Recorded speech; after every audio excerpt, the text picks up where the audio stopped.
சட்டப்பேரவை செயலாளரோட தற்பொழுதைய சபாநாயகர் ஆலோசனையில ஈடுபட்டிருக்கக்கூடிய நிலையில அதிமுக விவகாரத்துல என்ன முடிவா வெளியாகும்ங்கிற எதிர்பார்ப்பு எழுந்திருக்கு. இப்ப இது மாதிரியான சூழல்களை என்ன மாதிரியான நடவடிக்கைகளை எடுக்கிறதுக்கான வாய்ப்புகள் இருக்குன்னு நாம விரிவா தெரிஞ்சுக்க போறோம். நம்மோட முன்னாள் சபாநாயகர் திரு அப்பாவு இணைப்புல இணைஞ்சிருக்காரு. பேசலாம். வணக்கம் சார், நன்றி இணைப்புல இணைஞ்சதற்கு. இந்த மாதிரியான ஒரு சிச்சுவேஷன் வருது அப்படின்னா இப்ப சபாநாயகரா இருக்கக்கூடியவங்க அவங்களுக்கு முன்னாடி இருக்கக்கூடிய சவால்கள் என்ன சார்? என்ன மாதிரியான டிசிஷன் எடுக்கிறதுக்கான வாய்ப்புகள் இருக்கும்?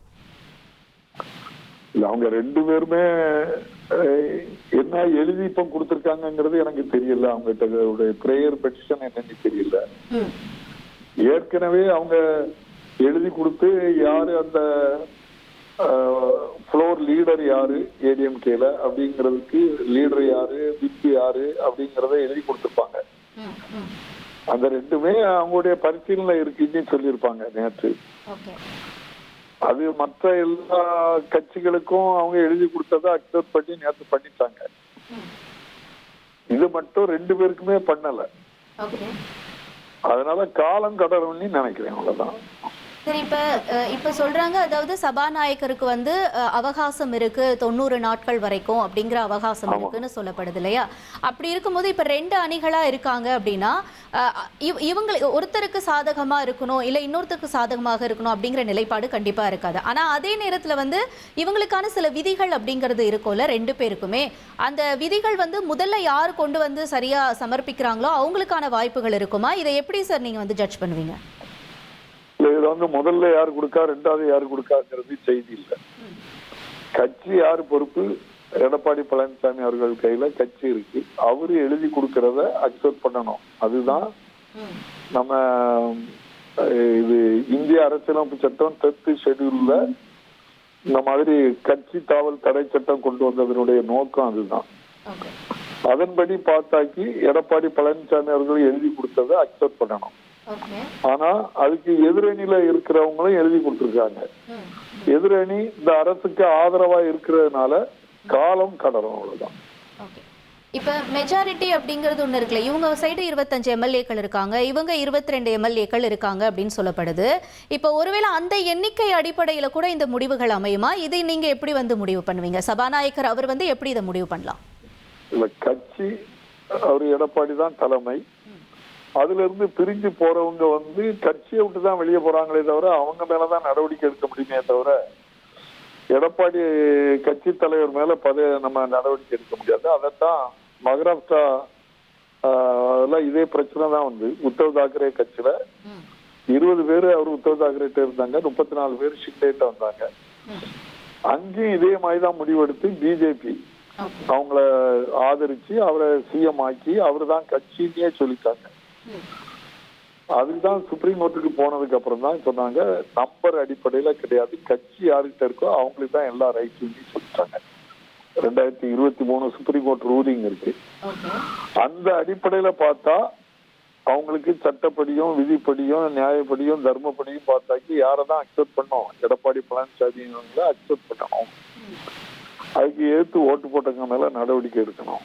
ஆனா ஏத்தவங்க அவ்வளவு இந்த அரசுக்கு ஆதரவா இருக்காங்க. மாண்புமிகு முதல்வரே அவங்க இல்லத்துல சந்திச்சு அவங்கள மரியாதை பண்ணிருக்காங்க. அப்போ அப்படி இருக்கும்போது காலம் கடரும். அவ்வளவுதான்.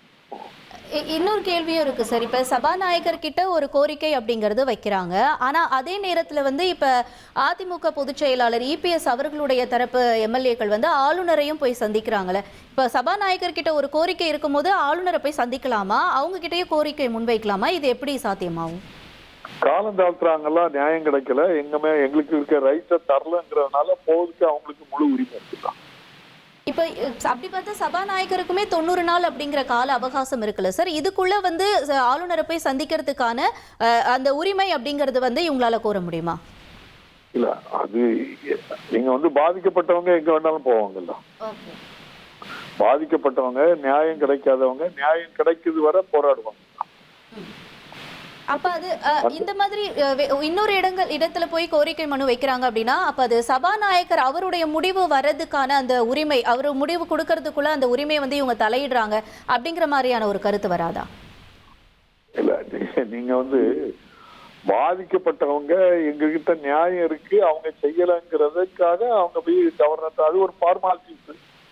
இங்க கொடுத்தேன் நியாயம் கிடைக்கல, அதுக்கப்புறம் ஆளுநரை பார்த்தேன் அங்கேயும் நியாயம் கிடைக்கல, அதனால சுப்ரீம் கோர்ட்ல போய் எங்களுக்கு இப்படி ஒரு டைரக்ஷன் கொடுங்க, அவங்களே சீக்கிரமா எங்களுக்கு நடவடிக்கை எடுக்க சொல்லுங்க அப்படிங்கிற நோக்கத்துக்காக அது ஒரு ஃபார்மாலிட்டிஸ். அதோட கான்ஸ்டிடியூஷனல் ஹெட் கவர்னர் தான். அதனால அவங்ககிட்ட கொண்டு ஒரு பெட்டிஷன் கொடுக்கதான் செய்வாங்க. அப்ப ஆளுநர் தரப்புல இருந்து சபாநாயகருக்கு வந்து முடிவு எடுக்க சொல்றதுக்கான நேரம் ஃபிக்ஸ் பண்ண முடியுமா? இப்ப கோர்ட்ல அப்படி போனாலும் வந்துட்டு அவங்க தரப்புல இருந்து இந்த நேரத்துக்குள்ள முடிவெடுங்க அப்படின்னு சொல்ல முடியுமா? சபாநாயகருக்கு அந்த சபையில முழு அதிகாரம் அவருக்கு தான். அதனாலதான் நான் என்ன சொன்னேன், தப்போ ரைட்டோ காலம் கடரும், அவ்வளவுதான். காலம் தான் கடரும். ஏன்னாக்கி அந்த பதில் அவங்க சொல்ல முடியாது. ஏன்னா ஒரு பக்கம் அவங்க கூட இருக்கு. இப்போ நீங்க வந்து 2 பேரும் இவங்களுக்கு தேவையில்லாத ஒரு நிலை ஏற்பட்டால் அவங்க சட்டப்படி நடவடிக்கை எடுக்குங்கிற முடிவுக்கு வருவாங்க. இதுல ஒரு சாரர் அவங்களுக்கு தேவை இருக்கு. அப்போ அப்படி இருக்கும்போது அவங்களுக்கு அந்த ஒரு சாரர் தேவையே முன்னிட்டு தான் அதனுடைய முடிவுகளும் வரும். அதனால 100% கான்ஸ்டிடியூஷன் படியோ இல்ல ரூல் படியோ இல்லைன்னா மரபு படியோ நடக்குமாங்கிறது அதுல ஒரு கொஸ்டின் வரும். ஆமா, அதான் நடந்துகிட்டு இருக்கு. அவ்வளவுதான். நன்றி சார், இணைப்பில் இணைஞ்சு உங்களுடைய கருத்துக்களை பகிர்ந்து கொண்டமைக்கு. 1,28,00,000 மனங்களை வென்ற தந்தி டிவி யூடியூப் சேனல். தவிர்க்க முடியாத தம்ப்நெயில், கலக்கலான கான்டென்ட்ஸ். நீங்களும் இந்த குடும்பத்தில் இணைய இப்பவே சப்ஸ்கிரைப் பண்ணுங்க. அசுரபலம் கொண்ட எங்கள் டிஜிட்டல் கரங்களில் உங்கள் விளம்பரங்களை சேர்க்க வாட்ஸ்அப் பண்ணுங்க. 8939888838. Email advtthanditv@dttv.in.